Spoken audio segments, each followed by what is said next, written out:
નમસ્કાર, આપ જોઈ રહ્યા છો યુટીસી ન્યૂઝ। લોકસભાની ચૂંટણી 2024નું પરિણામ હવે ધીમે ધીમે આવી રહ્યું છે।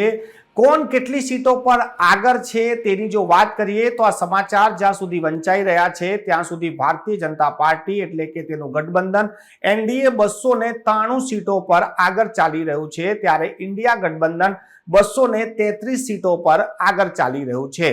હજી પણ મતગણતરી ચાલી રહી છે। જ્યાં સુધી આ સમાચાર વંચાઈ રહ્યા છે ત્યાં સુધી ભારતીય જનતા પાર્ટીના એનડીએ ગઠબંધનને બહુમતથી વધુ સીટો મળી ચૂકી છે। એક વાત તો સ્પષ્ટ છે કે ભારતીય જનતા પાર્ટીનું ગઠબંધન જે એનડીએ છે તે સરકાર બનાવવા જઈ રહ્યું છે અને આ વાત ખુદ ઇન્ડિયા ગઠબંધનના જે કોંગ્રેસના નેતાઓ છે તેમને પણ સ્વીકારી લીધી છે।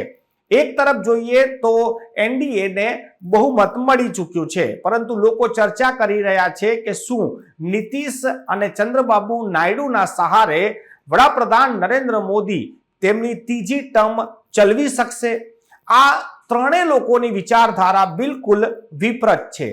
ભલે તેઓ એનડીએના ઘટક છે, સાથે મળીને ચૂંટણી લડ્યા છે, પરંતુ નીતિશ કુમારની વિચારધારાને જોઈએ કે ચંદ્રબાબુ નાયડુની વિચારધારાને જોઈએ તો તે વડાપ્રધાન નરેન્દ્ર મોદીથી બિલકુલ વિપરીત વિચારધારાના છે।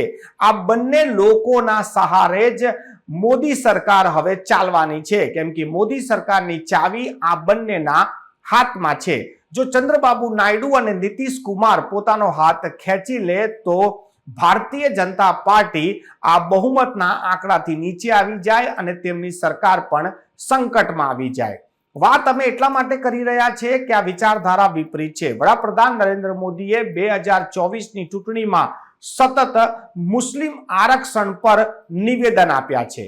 તેમના ગંભીર આક્ષેપ હતા કે કોંગ્રેસ આવશે તો મુસ્લિમ આરક્ષણ આપશે, એટલે ધર્મના નામે આરક્ષણ ના હોવું જોઈએ। પરંતુ ચંદ્રબાબુ નાયડુ તો ધર્મના નામે આરક્ષણ આપવાના સાથે છે। તેઓ તો માને છે કે મુસ્લિમોને આરક્ષણ મળવું જોઈએ। બીજી બાજુ વાત કરીએ નીતિશ કુમારના, તો નીતિશ કુમારનું વોટ બેંક પણ મુસ્લિમ સમાજ છે। નીતિશ કુમાર પણ મુસ્લિમ તરફી વાતો કરે છે। આ બંનેના વિચારો બિલકુલ વિપરીત જઈ રહ્યા છે। નીતિશ કુમારની વાત કરીએ તો નીતિશ કુમારના જે રીતેના તસવીરો છે કે ચંદ્રબાબુ નાયડુની જે રીતેની તસવીરો છે, આ તસવીરો જો ભારતીય જનતા પાર્ટી ચૂંટણી પહેલા જાહેર કરી દીધું હોત તો ઘણો મોટો સંગ્રામ થઈ શકત। પરંતુ હવે વાત છે કે એનડીએ ગઠબંધન જે 293 સીટની આસપાસ ચાલી રહ્યું છે, શું નીતિશ કુમાર અને ચંદ્રબાબુ નાયડુની સાથે મળીને વડાપ્રધાન નરેન્દ્ર મોદી શું સરકાર ચલાવી શકે છે? પૂર્ણ બહુમતની સરકાર ચલાવવાના અનુભવી વડાપ્રધાન નરેન્દ્ર મોદી શું ટેકાવાળી સરકાર ચલાવી શકે છે? અને ટેકામાં પણ જે લોકોના ટેકા લેવામાં આવી રહ્યા છે તેમની વિચારધારા બિલકુલ અલગ છે। વડાપ્રધાન નરેન્દ્ર મોદીની વિચારધારા છે કે ધર્મના નામે આરક્ષણ ના હોવું જોઈએ, પરંતુ નીતિશ કુમાર અને ચંદ્રબાબુની જે વિચારધારા છે તે પ્રમાણે તો લઘુમતી સમાજ એટલે કે મુસ્લિમ સમાજમાં લોકોને આગળ લાવવા માટે તેમને આરક્ષણ અને સહાય આપવી ખૂબ જ જરૂરી છે। આ જ મુદ્દા પર હવે લોકો ચર્ચા કરી રહ્યા છે કે આ ચૂંટણી બાદ હવે એનડીએની અંદર આ મુદ્દો પણ ખૂબ જ જોરશોરથી ચાલશે।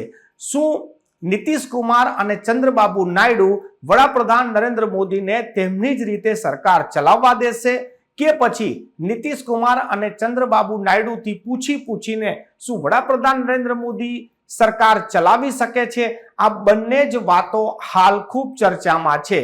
આજે તો પરિણામનો દિવસ છે। જે લોકો જીતી ગયા છે તેઓ ખુશી મનાવી રહ્યા છે, પરંતુ જેમને સરકાર ચલાવવાની છે તે અત્યારથી જ ગઠજોડમાં લાગી ગયા છે। જોવાનું એ રહેશે કે સૌથી મોટી પાર્ટી ભારતીય જનતા પાર્ટી જે હાલ જીતીને આવી છે તેઓ સરકાર બનાવવા માટે કોનો સાથ લેશે અને તેને કોણ સાથ આપશે।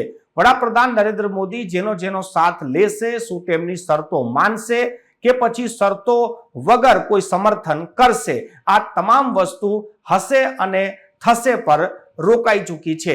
હવે જોવાનું એ રહેશે કે આવનારા સમયમાં ચૂંટણી બાદ હવે સાંસદોને સંખ્યા વધારવા માટે અને સાથે લેવા માટે કયા કાવા દાવા થાય છે તેનો સૌ કોઈને ઇંતજાર રહેશે।